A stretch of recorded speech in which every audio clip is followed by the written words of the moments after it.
Oi, gente. Então, continuando, né? A gente viu que o Brasil tinha seus habitantes, que eram quem? Os nativos do Brasil, os indígenas. Só que a gente viu também que os europeus começaram a partir das grandes navegações, conhecer novos territórios e chegaram ao continente americano, que para eles era então desconhecido. Então a gente viu a colonização espanhola, a exploração, a gente viu a colonização inglesa, e agora a gente vai conhecer então como foi a chegada dos portugueses, o contato, enfim, a gente vai entender como é a conquista e a exploração portuguesa no território brasileiro. Então vocês podem colocar esse subtítulo e que daí a gente vai entender tudo isso. Então aqui, né, pra gente pensar por que esse povo vem pra cá. A gente já sabia que tinha o Tratado de Tordesilhas, que parte do que seria descoberto, né, seria de Portugal, e então, né, sai uma expedição de Portugal que tinha o objetivo de ir para as Índias. Como muitos sabem, ali existia um comércio, venda de escravos, enfim. Então essa expedição, que era comandada então pelo Pedro Álvares Cabral, sai em direção às Índias. Dizem que ele se perde no meio do caminho e acaba chegando ao Brasil. Eles chegam nas terras brasileiras, é datado, né, de acordo com os relatos do escrivão que acompanhava essa expedição, em mais ou menos no dia 28 de abril de 1500. Então essa é a data da descoberta, o Brasil já era descoberto, né, mas da chegada dos portugueses ao território brasileiro.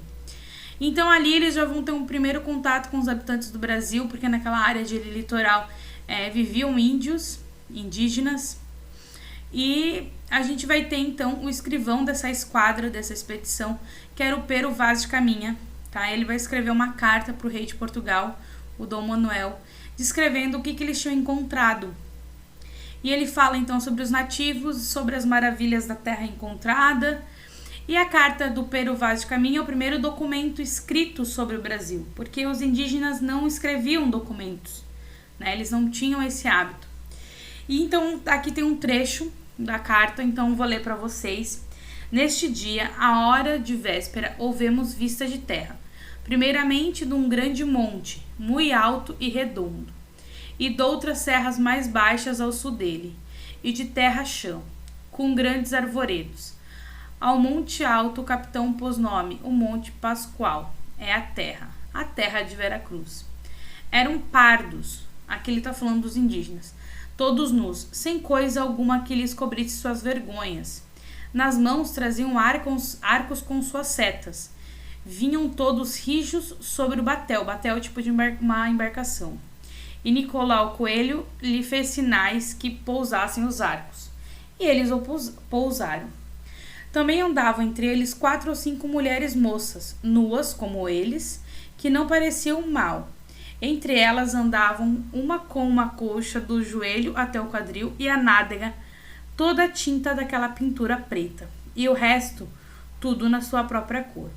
Outra trazia ambos os joelhos com as curvas assim tintas, e também os colos dos pés e suas vergonhas, tão nuas e com tanta inocência descobertas, que nisso não havia nenhuma vergonha. Também andava aí outra mulher moça, com um menino ou uma menina ao colo, atado com um pano, não sei de quê, aos peitos, de modo que apenas as perninhas lhe apareciam. Mas as pernas da mãe e o resto não traziam pano algum. Então aqui ele está descrevendo os indígenas e a terra que eles tinham encontrado. Vamos relembrar o Tratado de Tordesilhas. Então, quando a gente vai ter as grandes navegações que a gente viu, Portugal e Espanha, que estão aqui, decidem que vão dividir o que eles encontrarem entre eles. Então aqui dizia que todo esse território, a África e essa parte aqui do território americano, era de posse dos portugueses, e em amarelo seria a posse dos espanhóis. Tá? O Tratado de Tordesilhas então dividia o mundo entre essas duas monarquias. Não é seguido, né? Os Estados Unidos domina essa região, aqui o Brasil também vai ser dos portugueses, mas enfim, era isso que o Tratado de Tordesilhas dizia. Então os portugueses entendiam que essa terra que eles haviam encontrado eram de posse deles, né? Mesmo que existissem habitantes, moradores nessa terra, eles entendiam que eram de posse deles. Falando então um pouco sobre o lugar que vivemos, né, o Brasil, o país que habitamos nem sempre foi chamado de Brasil, teve o nome de Vera Cruz no primeiro momento. Em alguns outros escritos aparece Terra dos Papagaios, porque no Brasil, como vocês sabem, nós temos os papagaios e eles eram vendidos lá para Portugal e para a Europa. Então, quando se referia ao Brasil, se falava muito as terras dos papagaios, enfim. Ela também foi chamada de Santa Cruz e lá por mais ou menos 1516, Brasil passou a ser chamado de Brasil, ou Terra Brasilis, mas a Brasil já era a nomenclatura dada, ok? Continuamos na próxima aula.